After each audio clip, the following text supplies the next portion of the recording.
It's all data. It's all data. But what they end up doing is they A/B test it. When a character says, that's my sister, it might be a close-up of them or a close-up of the sister. So now it's like, which one's going to keep the audience more hooked? They said, this has one of the highest retentions through all the projects we've done so far. And I truly believe that comes back to the craft, using the camera, using the blocking to build that tension. I realized, this is very similar to what Roger Corman did with B movies back in, the 60s, 70s, 80s. You have Ron Howard, you have Brian De Palma, all these like crazy, incredible directors who are learning how to do things under tight timelines, small budgets. And that's what this feels like.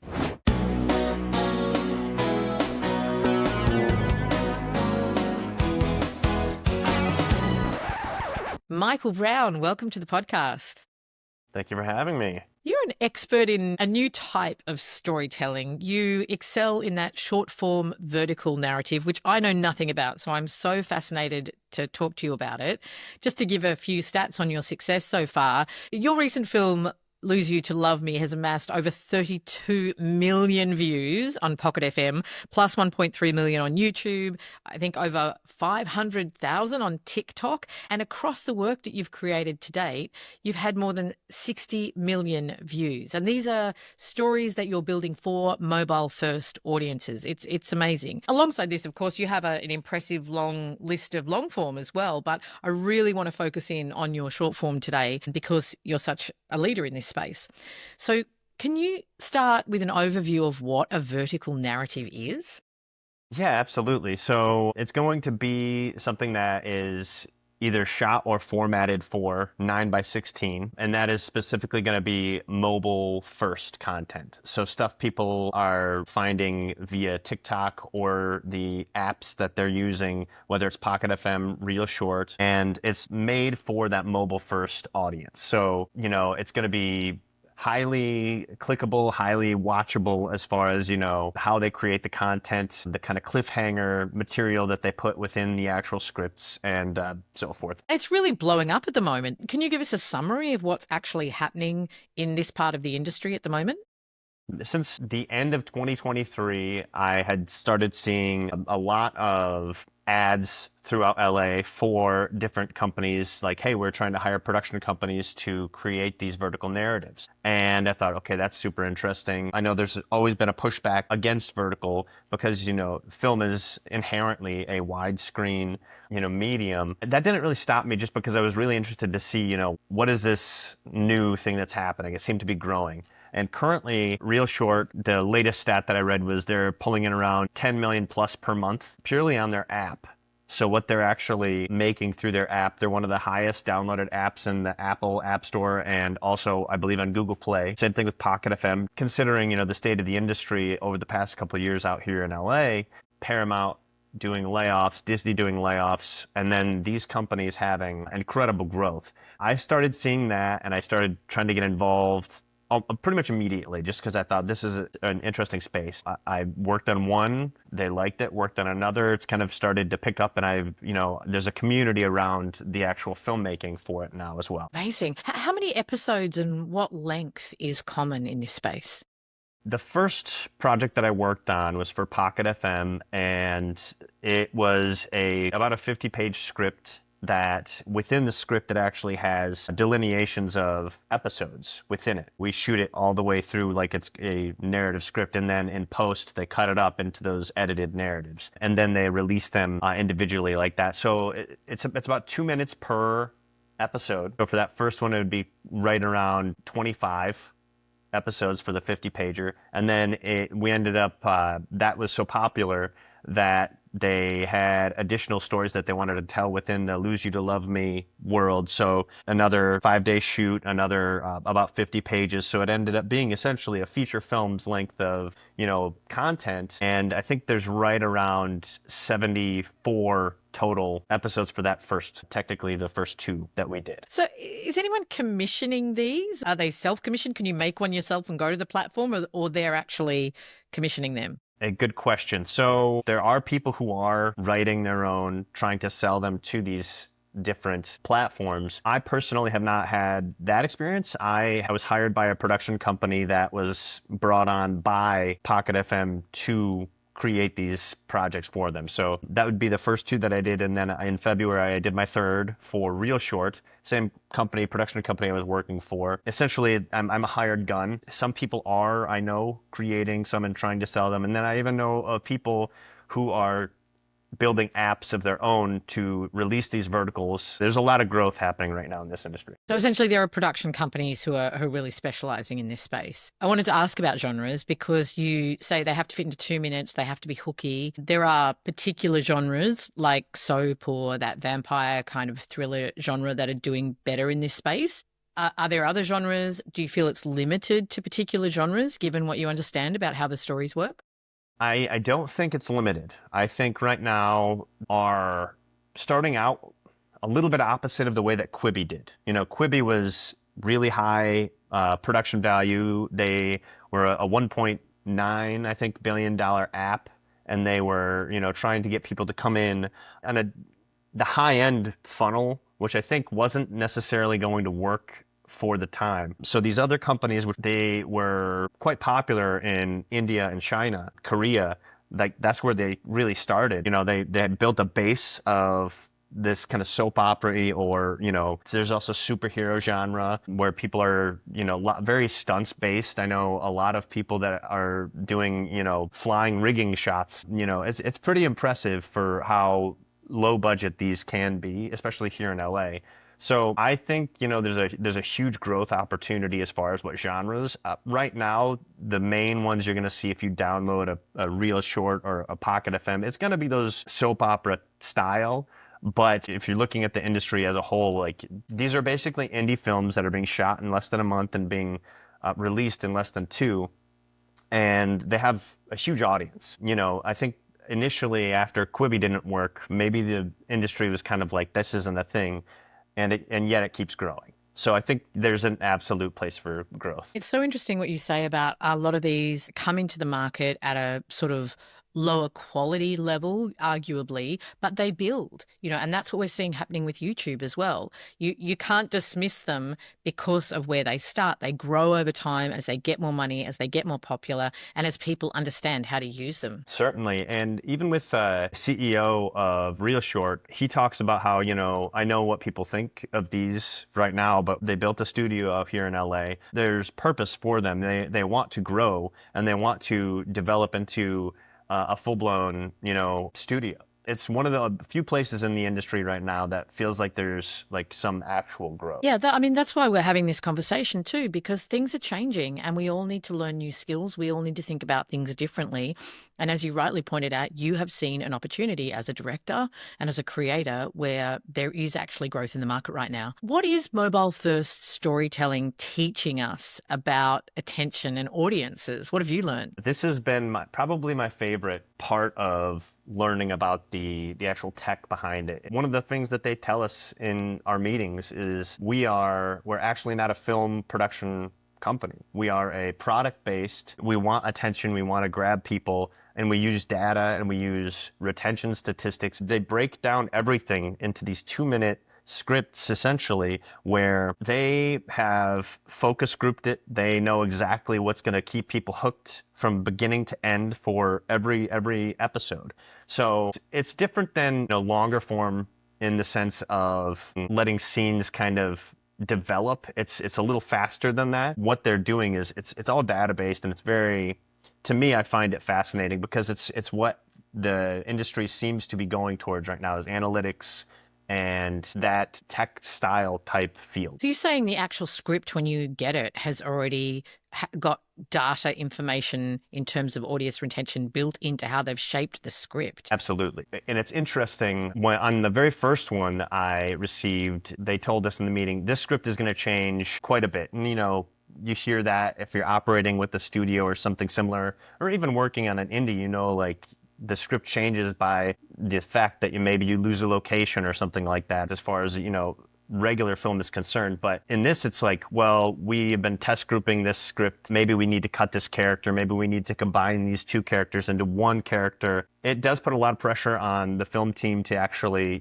execute how and to be flexible for when you go into production. Like, we might lose a whole character that we did have cast, and now they're not going to be in it. It's all data. It's all data.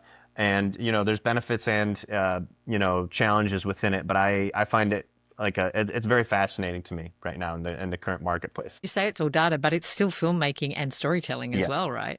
Yeah, absolutely. And that's where I really like to think about this as kind of it's using the technology and like the language of film, but at the same time where we have to operate with these tech companies. They want attention. That's really what they're trying to do. They want, Instagram wants you to, they say they don't necessarily want you on 8 hours a day, but that gives them more money in the end. And, TikTok and all these different companies. So they want to capture your attention, capture an audience. And these new companies are no different by any means. And this is what traditional media is up against now, this very, very laser focus on audience and attention that I think we've lost a little in traditional media, or certainly not as rigorously as these guys are doing it.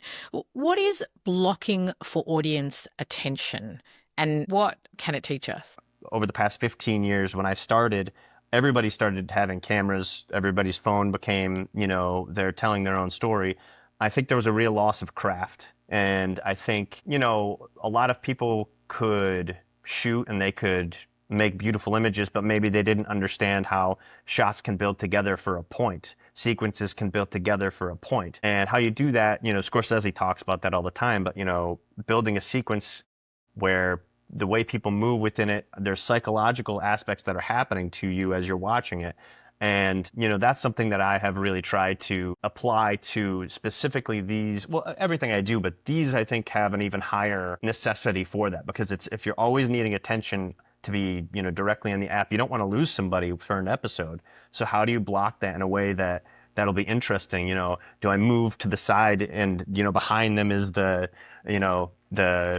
long lost boyfriend or something to that effect. It's creating drama within a point of view. And, I think that you just have to think about it in a way that's like, okay, you could shoot this in one sense where it's like close up, close up, close up, close up. And, you got all the people covered and then you're out. And they do operate under a method that you sort of have to do something like that. But if you can on set, if you are directing in a way and working with the actors in a way where you don't have to necessarily do all singles and you can have a character move out of the way and push into the next one, that's blocking in a sense where it's like now the camera is motivated and it's also not a boring shot for these people to watch. So that's what I mean by blocking for an audience that is specifically thinking mobile first as well. So you're trying to keep an energy and attention in the shots. Yes, absolutely. So interesting. I mean, you're a filmmaker first and foremost. Like, why did you decide to expand into this short form space? It was really because of the way the industry had. It's not a collapse yet, and I don't know if it fully will be. I think it's maybe on the cusp of a bubble, because there was a period of time even before the pandemic where there was just so much money being poured into content, essentially from all the different streamers. And then when, they got hit with the pandemic and having to change the way they operated, they started seeing, okay, maybe there's a little bit of waste in how much we're putting out there. And so the industry really retracted. And, seeing that happen at the same time as these platforms rising, it was like, okay, these platforms are operating the exact opposite of what the industry is saying. They're pulpy soap opera content that you think, if you just watch like 2 seconds and you've never seen it before, you're like, well, does this have any sort of longevity? And it seems to have quite a bit of an audience. So when I started seeing that, I thought, okay, really thought of it more like TV when TV came, and they're like, TV is going to kill movies. And it didn't kill movies. It made movies something even a little more special. And I think that that's what this is going to do as well. You're still telling stories. You're using cameras. You're using they're very similar tools, but it's just a different way to use it. So can we dig into that a little bit more in terms of your process as a director from that more traditional film space to this short form space? What is the same, and what do you do differently, more importantly, when you're shooting in this format? The timelines that I've been given to shoot these and to prep for these are pretty aggressive in comparison to prep time for other projects. I produced a feature in 2021 where we had about a year to raise the money, to hire the crew, to lock locations and everything. And, that was a pretty fast process too for how we did that. A year between beginning and then lock of, we shot the last shot. This is about a 2 month period. This one we shot in February, we shot for 11 days. And we had a 2 day break in there. So I guess that would have been 9 days. And I had about 3 weeks of prep where the script changed multiple times. So it changed until the day before we shot. And that your process has to change, and you have to be very flexible with not just how you work as you normally would work, but with the company that you're working with. Because under this kind of a situation, if were in a studio system, you could have a lot of pushback if you wanted to, and that's not how they operate. I'm a hired gun, like I mentioned earlier. I'm trying to create something that they are asking for, very much like a commercial.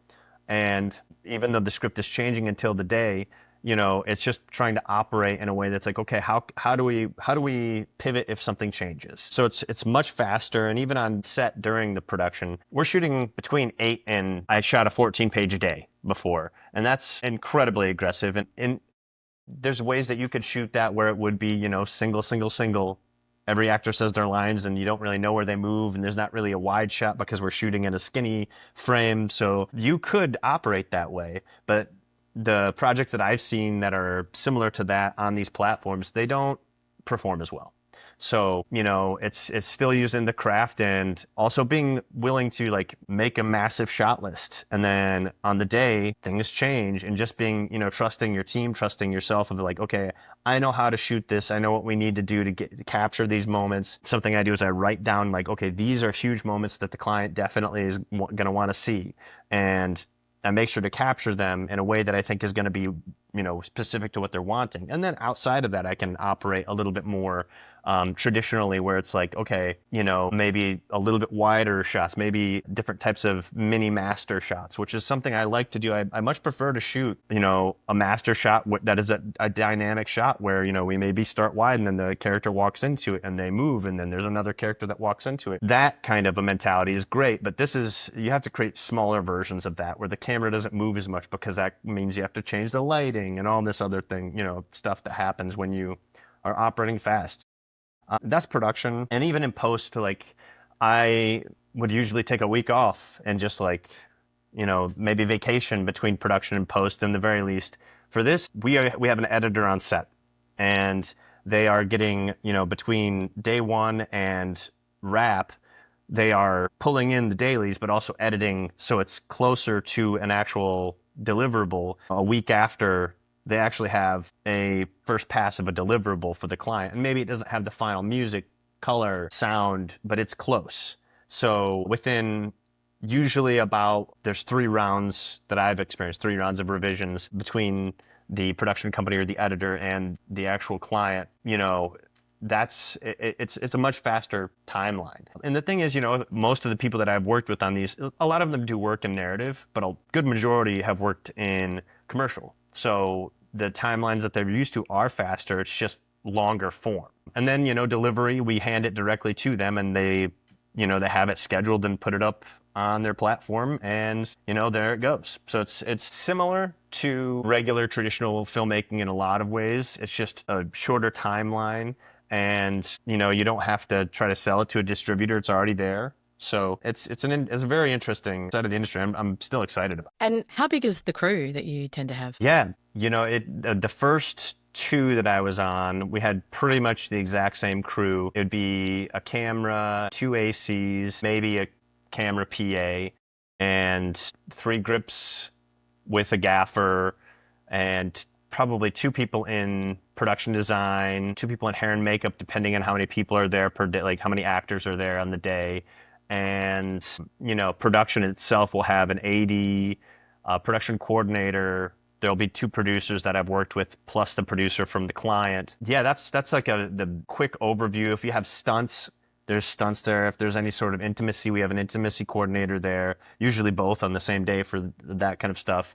And yeah, so I mean, they're not small crews. No, I mean, it's, the on-set crew sounds pretty comparable to what we have in Australia. The design, costume team may be smaller, but I'm kind of guessing you're half around the size of an average Australian crew, and that's quite a lot. Yeah, there's a lot of studios here in LA that'll have, a courtroom, and then, across the hall it'll be, an apartment with the bedroom. Very classic, LA. So we'll shoot there a lot of times, and it'll be, production design is setting up the room ahead of you as you're shooting here, and then we move over to that, and then, hair and makeup and all, it's still, they're not small crews. They're between 20, I'd say 20 and 30 people depending on the day. I see. So you're walking into sets that kind of already exist rather than Yes. having to design them, and the designer is more dressing a stock standard space that already exists. Yeah, and that's not for every Got it. one of these. Sometimes the client likes to use that because they know it operates pretty fast, but there's also, it'll be like, hey, we want you to shoot in Beverly Hills in front of City Hall, which is a very beautiful building, and then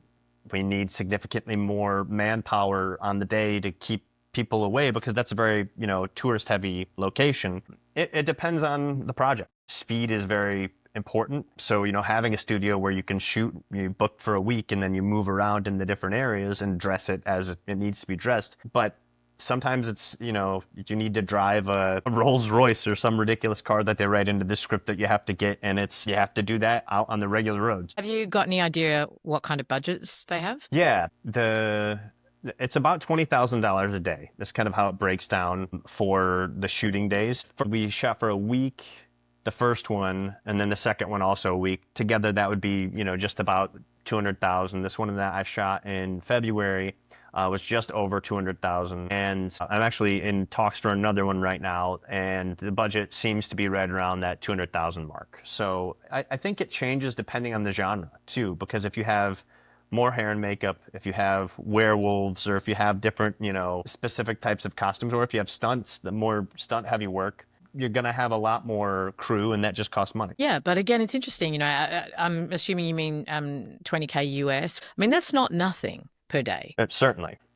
I mean, my feature that we shot, which I produced, I did not direct it, that was a 500, or just under 500,000 in American. And we shot that in 25 days in Michigan. And these are shot in significantly faster timelines.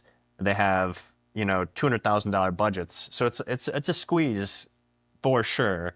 But I do look at it and I say, okay, we can do this in 200,000. There's no reason why we can't, operate and make these things work. But you're doing things like using the studio, I imagine, not doing overtime, all those kind of limiting things that do assist in that. So it sounds overall like your production process is really very similar to the traditional process. It's just a whole lot faster. Yeah, that's exactly it. And so really what ends up happening is if you are, hiring a crew, you have to talk to people and let them know, hey, this is 10 days. We are working really fast, be prepared when you're coming in. And that can rub people the wrong way sometimes because, this is an art at the same time. But if, as long as your team is on the same page as you, that's what makes these things work. If you can, have a shorthand with people, if you can operate fast with them and everybody keeps their cool, that's how these things are actually getting made. That's the only way they will. Are you using AI at all yet? And if so, where? Yes, but not really in my creative sides for this. Like me and one of the producers I work with, we, thought we could take a script and see if we could break it down for locations, for characters within like a Chat GPT or Claude.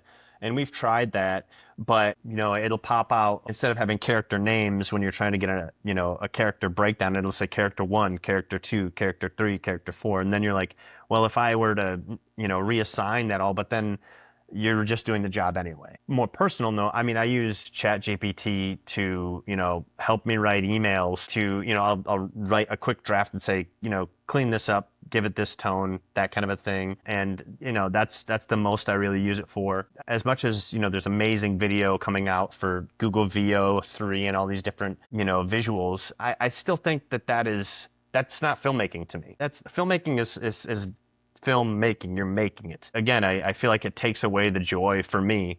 I use AI to get me faster to being on set and enjoying the actual process. I'm not trying to cut corners. I'm just trying to make my communication smoother. And I feel like it probably has helped me quite a bit. And also, I've learned a lot about data and analytics because of using ChatGPT, and help me find different courses, like what are considered the best, and then it'll like list them out. And that helps me be able to chat with these data companies more so they, we have the same lingo, which is super important to them. I'd love to hear more about what you've learned about how to read data and how you've progressed your thinking around that.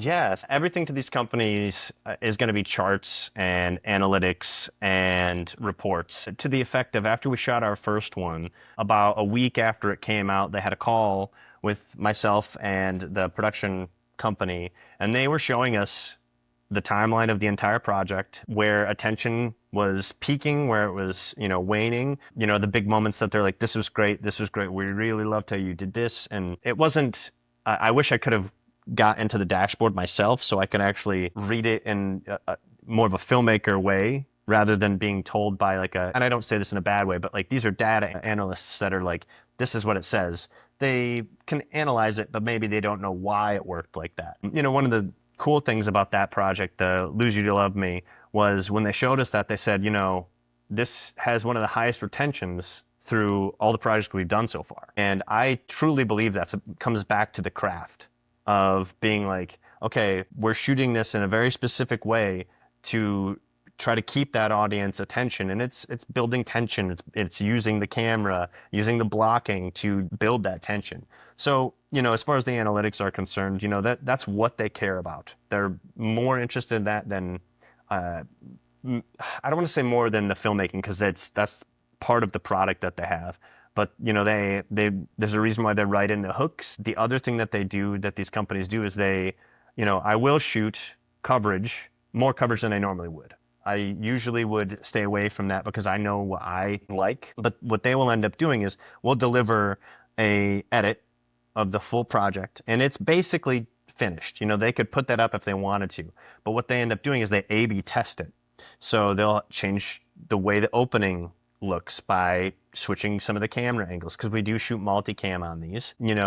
When a character says, that's my sister, it might be a close-up of them or a close-up of the sister. So now it's like, which one's going to keep the audience more hooked, looking at this new character that just came on, or hearing about this character and then, finding out who they are later. And they do edit a lot.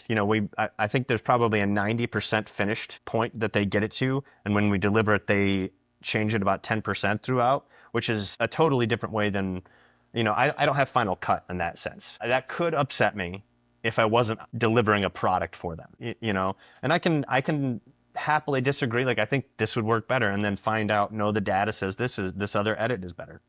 And I concede to the platforms and the audience, because that's who knows what the story is really in the end. It's just so data heavy, and it's so interesting in that respect. So that's why I'm like super excited about learning that data analytics side, honestly. When you say they're A/B testing, are they A/B testing entire episodes, albeit 2-minute episodes? And then are they doing it on their platform, or are they doing it privately? Do you know?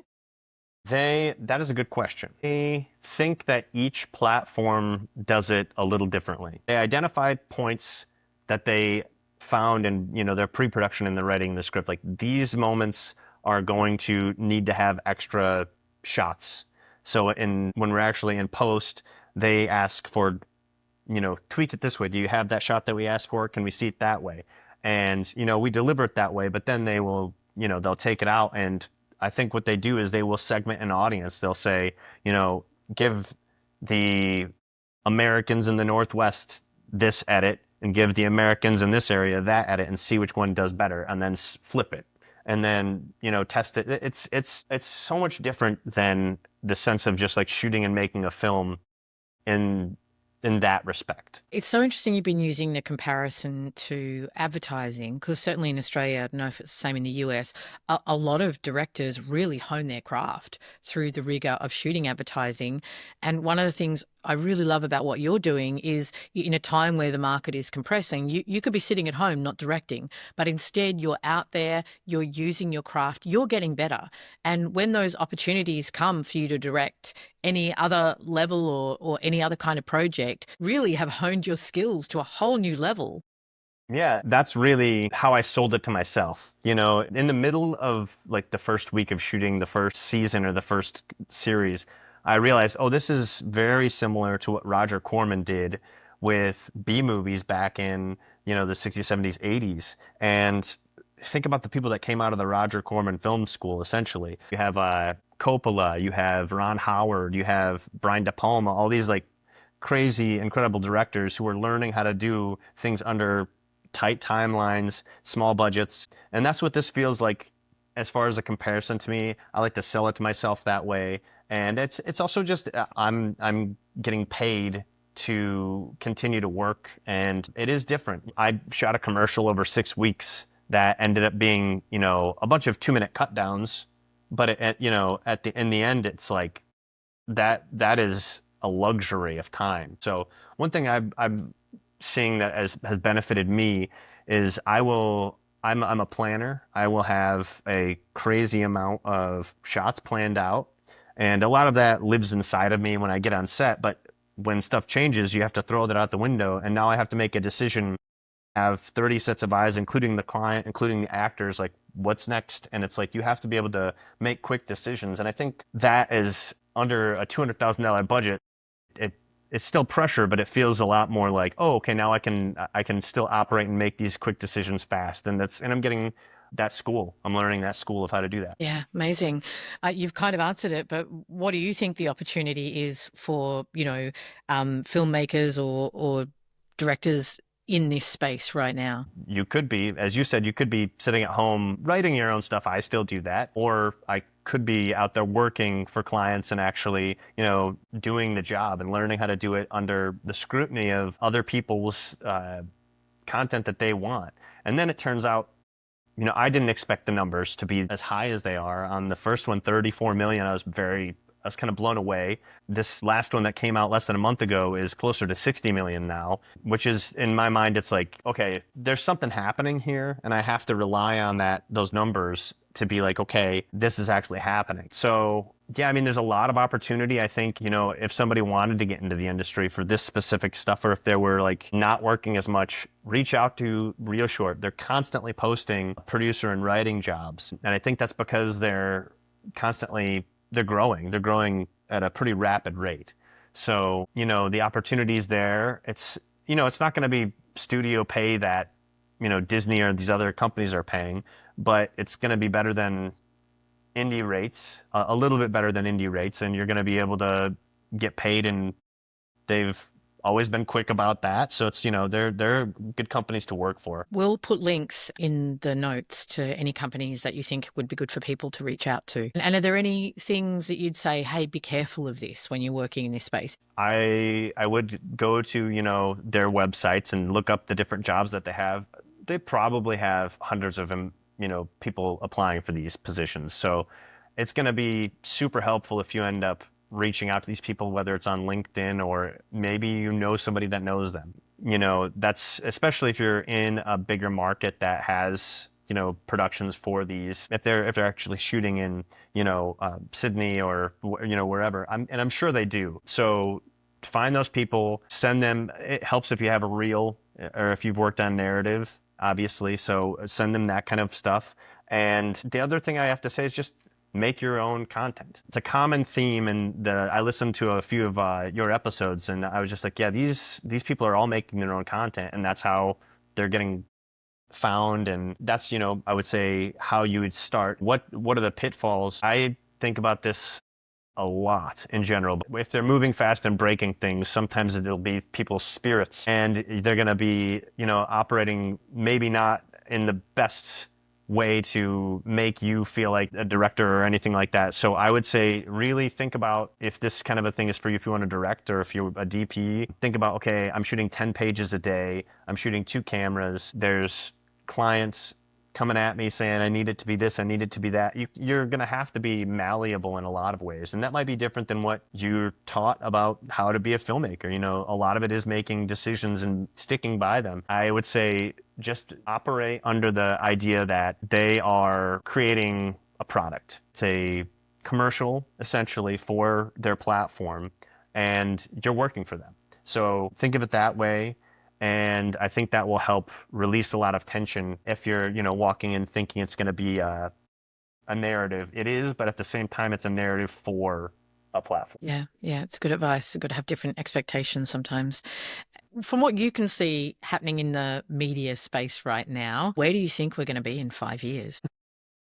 I think data is going to continue to kind of grow and be incredibly important. They're looking at the audience analytics. They're seeing, what people are watching. So I think, AI and data analytics are going to be used on maybe on that side more so than we'll see like an AI film. We'll see people make these. I don't think that's going to change. I don't think that's going to take anybody's job per se. I think it's just going to be a different job. And as far as, what the industry is going to be, I think that this is sort of a new golden era in a sneaky way. Everybody's saying, look out, AI, AI, everything's falling, the sky is falling. But then we have, like this movie Friendship just came out with Paul Rudd and Tim Robinson. There's no possible way an AI could write this insane, humorous, like crazy comedy. There's no way. And the way they shot it was very much like a 70s like retro movie. And it's like you're combining things that I think AI can't do. So I think it's coming back to craft. I can't stress it enough. Like learn from, the greats. Alexander McKendrick was an incredible director, incredible teacher. Kurosawa. Watch all these guys' movies and be like, really watch them, rewatch it, learn how they operate. I watch these scenes and I'm like, you can't do that today. That's incredible. Why don't they do that? I think we're going to come back to that. I think people are going to start in 5 years. We're going to see some of the best movies. I think we have only good stuff coming. I can't wait for Dune 3. Different movies like that. Like, I think you can't really create these things with artificial intelligence. But I do think it's incredibly important for filmmakers to learn to speak with some business acumen about, business analytics and understand what is important to the platforms. Even if you're putting stuff on YouTube and you're making your own, we can see all the behind the scenes numbers, and that's if you don't know what you're looking at, you're going to see a graph and be like, I don't know what this is. So learn what these are, understand them so you can say, oh, okay, I think maybe if we tweak this for the next episode, or maybe we actually have that edit that we can swap out and it can change that. It's important for filmmakers to learn craft and then learn analytics side. So that's what I think is going to happen. And I guess that's not a perfect answer, but that's what I got. I think that's a super smart answer. I think we are all at a point where we're having to learn new skills, and having that attitude and realizing that it's just changed and we need a different shaped tool bag is a really smart way to step into the future. Yeah. And you're still learning film. That's not changed. It's just how people consume it has changed a little bit, and then how companies distribute that. That's it. So it's still being a great filmmaker, still learning how to do this, and then, learning how to talk to data nerds. And I say that with all the love in my heart. It's so interesting to talk to you, Michael. Thank you so much for your time. I've learned a lot. I always finish the podcast asking guests to pitch one big idea they've got for the industry that would make it better for all of us. So what's your big idea? I have this idea it's analytics based, but it's for filmmakers. I really think that there should be tools where people can, look at past films, be able to analyze them, and, pull that data out and be like, okay, how do I apply this to my work? And a lot of times that's going to be watching stuff, but at the same time, maybe you're missing. There are tools, analytical tools that you can use where you can create code that will be able to interpret some pieces of media, and you can learn from those tools how you can operate and create that in kind of a retro creation. I think that that's an idea that people need to think about, and I'm sort of working on something like that right now. You know, the two things are learn craft, understand that as that's the most important part, but you can be a fantastic filmmaker and have no idea what, you know, click-through rate means, you know, or like or keeping retention as far as like throughout an entire film. So you have to learn both. When you're saying like look at the brilliant filmmakers, to have some interface where you can go, hey, what did Scorsese do in this film? Can you break down the shot list for me? How did he do it? And so some of that manual labor could be done so that you could really interrogate the brilliance of the craftspeople who've gone before us. Absolutely. So the tool that I currently have, which is not it's not something I can really use yet for other people, is it breaks down shots by length of the shot, what size shot it is, you know, if it's a close up, a medium, or whatever. And it tells you, like, it breaks it down in simple data forms. You kind of have to understand what these shots are meaning, and, you know, what is Scorsese doing when he's following, you know, somebody through a restaurant. That's a longer shot. It's mostly the same width of a shot, and then things are changing all around it. But it's, you know, you have to understand at least filmmaking in that respect. But this tool that I have, it breaks down, it can do an entire film. And but it's raw data as of right now, and creating something that has a little bit more insight. That's like what we're working on right now. And I have so many ideas. Yeah, yeah. Um, Such an interesting conversation, Michael. Thank you so much for joining me.